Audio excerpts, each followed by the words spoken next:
주님 앞에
실패 내려놓고 교회여 일어나라. 교회여 일어나라. 주께서 보내시니 우릴 부르신 삶의 자리에서 교회여 일어나라. 우린 세상의 빛 어둠을 밝히는 하나님의 편지 주를 나타내는 주의 교회를 통해 또 세상이 주를 보리라. 일어나라 아버지 사랑으로 아버지 능력으로 서로 하나 되어 그 빛을 비추라. 노래하라 아버지의 사랑을 아버지의 크심을 이 삶의 노래로 주님을 나타내라. 일어나라.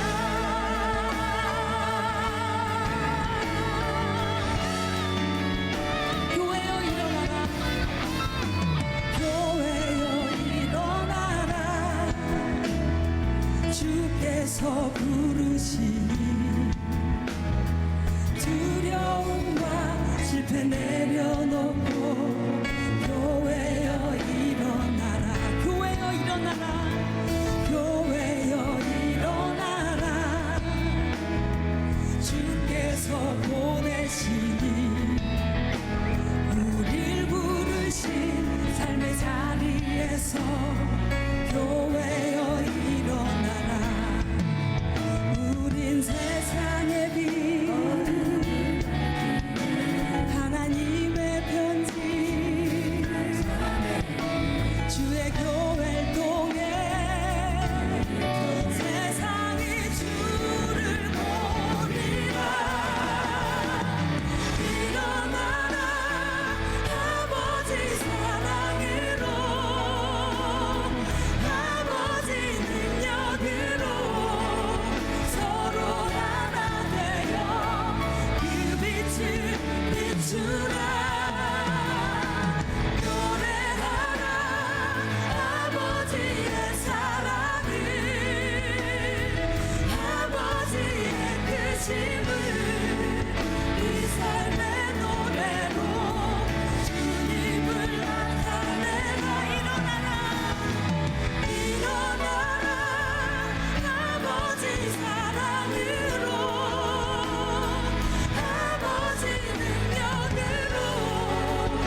오늘의 말씀은 사도행전 25장 1절에서 3절 말씀입니다.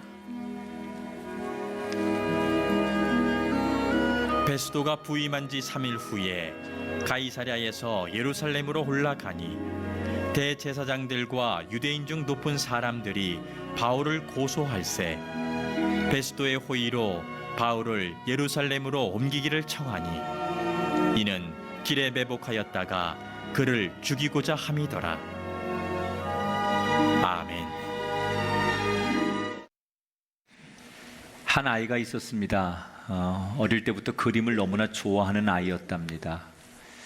다른 아이들은 엄마 아빠를 배울 때 이 아이는 말문이 열리자마자 엄마 아빠 대신 연필이라는 단어를 제일 먼저 썼답니다. 또래 아이들보다도 그림 그리는 재능이 너무 뛰어나서 그림을 그릴 때면 사람들이 그림을 보고 감탄하고 칭찬하고 그래서 이 아이는 너무너무 행복해 했답니다. 그런데 이 아이가 학교를 들어가면서 그림 때문에 고민에 빠지기 시작합니다. 너무 그림을 좋아해서 그랬는지 학교 공부에 흥미를 느끼지 못한 이 아이는 알파벳도 산수도 잘 못했습니다. 그래서 친구들이 놀렸답니다. 그러니까 아이는 점점점 위축이 돼서 말수가 줄어들고 요즘으로 따지면 아마 소아 우울증 같은 거에 걸렸던 것 같습니다. 그러다 보니 그림 그리는 것도 흥미를 잃어버리게 됐습니다. 그렇게 침울해하던 이 아이에게 어느 날 그의 아버지가 이런 말을 해줬답니다. 네가 제일 좋아하는 걸 하는 게 가장 멋있는 거고 가장 행복한 거야. 네가 좋아하는 걸 해. 그리고는 얼마 뒤에 어머니가 다가와서 그 소년이 평생 잊지 못할 한마디를 남기는데 이런 말을 했대요. 엄마는 너를 믿어. 네가 만약에 군인이 되면 너는 틀림없이 장군이 될 거고 네가 성직의 길을 간다면 너는 교황이 되고도 남을 사람이야. 엄마는 너를 믿어. 이 말에 이 아이는 힘을 얻습니다. 그리고 자기가 제일 좋아하는 그림을 다시 그리기 시작합니다. 부모님께 얻은 자신감으로 자기만의 그림을 만들어 가더니 수십 년이 지난 뒤에 그는 전 세계가 주목하는 그림의 거장이 됩니다. 이 사람이 누굴까요? 스페인이 낳은 파블로 피카소입니다. 우리는 피카소를 그림의 천재라고 부릅니다. 그러나 그가 사실 거장이 될 수 있었던 것은 타고난 그의 재능 때문이 아닙니다. 지금 얘기해드린 대로 그를 지지하고 응원해 주었던 그의 부모가 없었다면 아마 지금의 피카소는 없었을 겁니다. 이 세상에 나를 끝까지 믿어주고 끝까지 응원해주고 지지해주는 유일한 한 분이 있다면 그것은 부모님입니다. 물론 배우자도 다른 우리 좋은 이웃도 있겠지만 그러나 부모님이 나를 지지하고 믿어주는 것만큼의 절대적인 건 인간에게 없어요. 저는 그런 점에서 이 세상에서 제일 행복한 사람들이 예수 믿고 예배하는 저와 여러분이라고 생각해요. 왜냐? 우리가 예수를 믿고 오늘 예배한다는 건 뭘 의미하는 거냐? 이 세상을 창조하시고 다스리시는 하나님께서 나의 아버지가 되셔서 나를 지지하고 돕는 것을 의미하는 게 그리스도인으로서 예배하는 거예요. 여러분, 오늘 우리는 하늘 아버지가 오늘도 우리를 믿어주시고 우리를 지지해 주시고 우리를 응원해 주는 힘으로 살아가는 그리스도인이 되기를 주의 이름으로 축원합니다. 우리는 지금 사도행전 말씀을 나누고 있는데 지난 시간에 바울이 당시에 팔레스타인 지역을 다스리고 있던 로마에서 온 벨릭스라고 하는 총독 앞에서 재판을 받았던 이야기를 소개했습니다. 유대인들이 고발을 하지요. 유대인들이 그 당시에 가장 유능했던 더둘로라고 하는 변호사를 대동하고 와서 로마 총독 앞에서 바울을 조목조목 고발하는 거예요.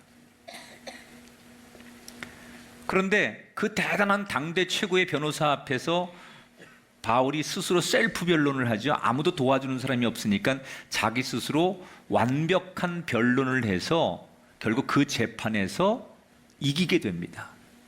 그러면 재판에서 이겼다면 벨릭스 총독은 재판관으로서 무죄를 선언하고 바울을 풀어줘야 되는데, 이 벨릭스는 정치인이기 때문에 무죄인 줄 알지만 유대인들의 반발을 고려해서 이 재판을 계속 무기한 연기를 합니다.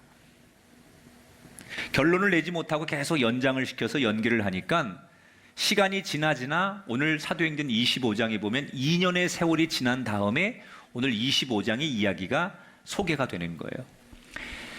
재판이 안 끝나고 무죄임에도 벨릭스 총독이 정치적인 것을 고려해서 이 재판을 계속 연기하다 보니 2년의 세월이 흐르고 그 사이에 무슨 일이 생겼느냐? 벨릭스라고 하는 총독이 임기가 다 끝나서 본국으로 돌아가게 되고 새로운 총독이 부임을 하게 되는데, 이 새 총독의 이름이 베스도라고 하는 사람이에요. 자, 베스도라는 사람이 로마에서 이 지금 유대 땅을 다스리기 위해 총독으로 부임을 했는데, 부임하자마자 시차를 나가야 되잖아요. 그래서 지역 유지들을 만나고 대표자들을 만나가지고 이런저런 얘기를 하다가 예루살렘을 가게 됩니다. 거기에 유대의 지역 유지들, 리더들이 모여가지고 이 새로 부임한 총독과 인사를 하고 식사를 하다가 식사 말미에 총독에게 이런 얘기를 합니다. 우리가 총독이 여기 재임하는 동안 적극적으로 우리 유대인들이 도와드릴 겁니다. 그래서 그동안 여기 부임했던 어떤 총독보다도 가장 빛나는 리더십을 발휘하도록 우리가 협조하겠습니다. 그런데 한 가지 청이 있습니다. 전 총독이 바울이라는 사람을 지금 재판하다가 재판 결론을 내리지 않고 이 사람을 가이사랴라고 하는 곳에 지금 가둬놓고 재판을 끝내지 않고 돌아갔는데, 그 바울이라는 사람은 우리 유대인입니다. 우리가 이 사람을 고발하게 된 것은 이 사람이 성전을 어지럽히고 우리 유대인들의 자존심을 상하게 해서 우리 유대인들이 유대인의 법으로 이 사람을 재판하려고 했는데, 로마의 총독이 개입하는 바람에 우리끼리 해결할 문제를 로마가 개입하는 바람에 해결이 되지 않은 상태에서 이 지금 바울의 문제가 아직도 남아있는데, 우리가 알아서 해결할 테니 우리 법으로 재판할 테니 그 가이사랴에 있는 바울을 예루살렘으로 보내주십시오. 그러면 우리 공회에서 우리가 종교 문제니까 우리가 알아서 재판을 하겠습니다. 이렇게 요청을 합니다. 그런데 이 요청은 2년 전에도 당시의 총독에게 똑같이 요구했던 건데 2년이 지나서 새로운 총독이 부임해서도 똑같은 요구를 해요. 그럼 왜 유대인들은 바울을 계속 예루살렘으로 데리고 와서 재판을 하려고 했느냐? 그 이유가 성경에 나와요. 3절을 보겠습니다. 같이 읽어요. 시작. 바울을 예루살렘으로 옮기기를 청하니 이는 길에 매복하였다가 그를 죽이고자 함이더라. 자, 2년 전에 제가 지난 시간에 어떤 얘기를 해줬냐면, 유대교를 신봉하던 아주 강경한 유대교 신봉자들 중에 몇십 명이 소위 테러리스트를 조직해서, 이게 요즘으로 말하면 알카이다 같은 사람들이라고 했잖아요. 바울을 죽이기 전까지는 내가 물도 마시지 않고 음식도 먹지 않을 것이다. 내 한 몸을 내가 자폭해서라도 바울을 죽여서 내가 우리 유대교를 지킬 것이고 우리 유대교의 자존심을 내가 지켜낼 것이다. 이런 사람들이 있었다는 거예요. 그래서 바울을 호송하면 길에서 매복했다가 같이 바울을 죽이고 자기도 죽을 각오를 하고 바울을 죽이려고 계획을 짰었는데, 이게 중간에